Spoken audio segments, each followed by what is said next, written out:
organisation started off as Darwin Family Daycare way back in 1977, so it's not new. And at that time they were actually operated out of the toy library, which Fran now manages, the toy library. So from there we went to Peel Street, which I didn't of course, but Ellie did. Ellie Carpenter, she's been with us for over 30 years. And actually, am I allowed to say what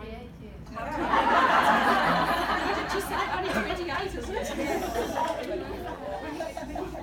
Many birthdays as Ellie and I sort of don't want anybody adding any more on because we've got enough real ones.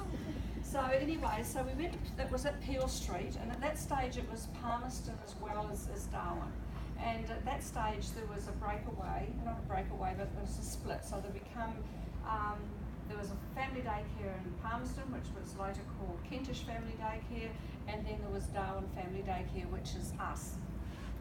Then the organisation moved to Waggaman into the old preschool, and they were there for a number of years. And then from there, just before I started, just a few months before I started, they went to the Malak office. And then from there, Ellie and I were actually trying to do a bit of a think back, which I should write some stuff down, but we think we became Territory Childcare Group in 2010. And the reason that we changed the name was that because by that stage we weren't just family daycare, we had Morea Children's Centre, and I'm not sure whether that's Morea Children's Centre or there's no, that looks like Morea. So we added to it a childcare centre, and then later on we added Bees Creek outside school hours care to it. And I'm not one who likes mediocrity, so I suppose I can quite proudly say on behalf of the organisation that all of our 3 programs do operate at a very high standard, and we have got exceeding the national standard for all 3 of the services, but that does take hard work. And then on the 30th of June 2016, we packed up all our worldly possessions from Malak and we moved into here. Actually building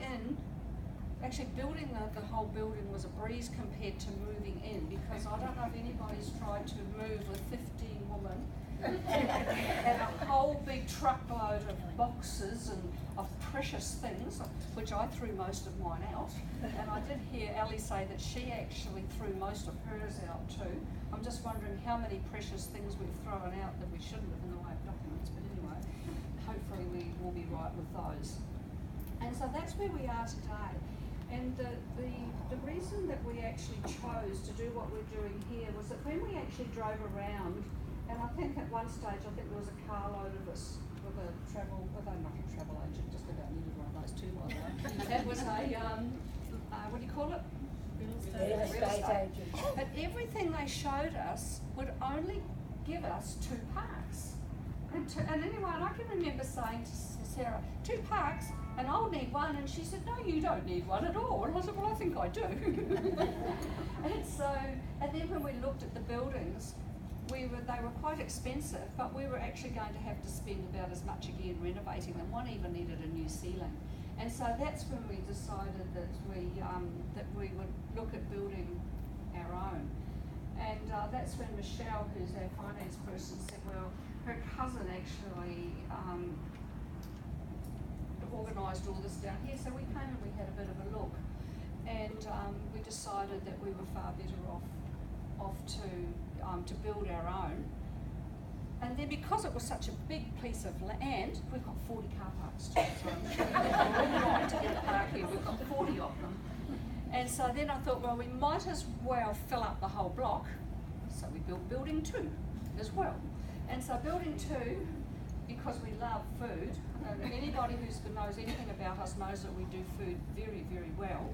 So we're going to have a cafe just right across there, and then Early Childhood Australia is going to move into the other end.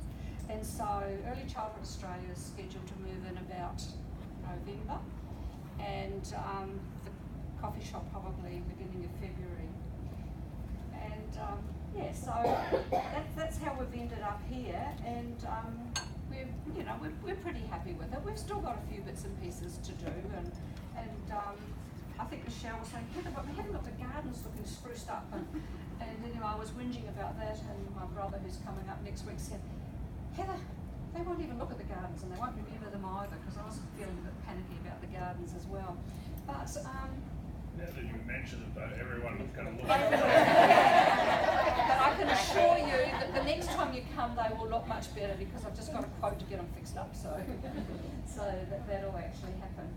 And the other thing too, I've been very blessed with is my family. I've got Sarah over there who's been responsible for a lot of what you're just looking at there.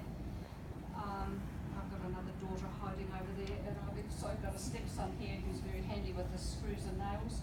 And his company actually built this building as well. So yes, I feel really, really quite blessed. But we've now got some official things to do. So we've got two little people, one from Bees Creek, one called Peyton McLennan, and the brother, which is Declan McLennan, who's from Maria, is going to come and cut the ribbon so that we're officially moved in. Now, I'm not, oh, she's got the scissors. Karen's wonderful. I need to say one. So one each side. You're allowed to chop it. That's it. Hold the ribbon. Good girl. And hold the ribbon. Can you give it to her?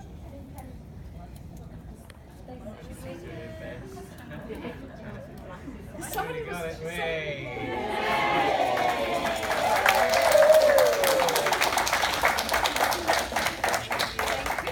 somebody was saying, don't we have to carry somebody over the threshold? I said, no, that's if you get married. You don't have to do that.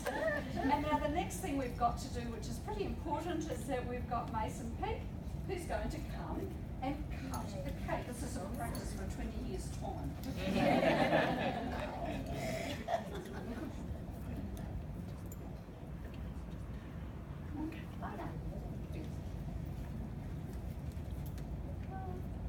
God bless. Big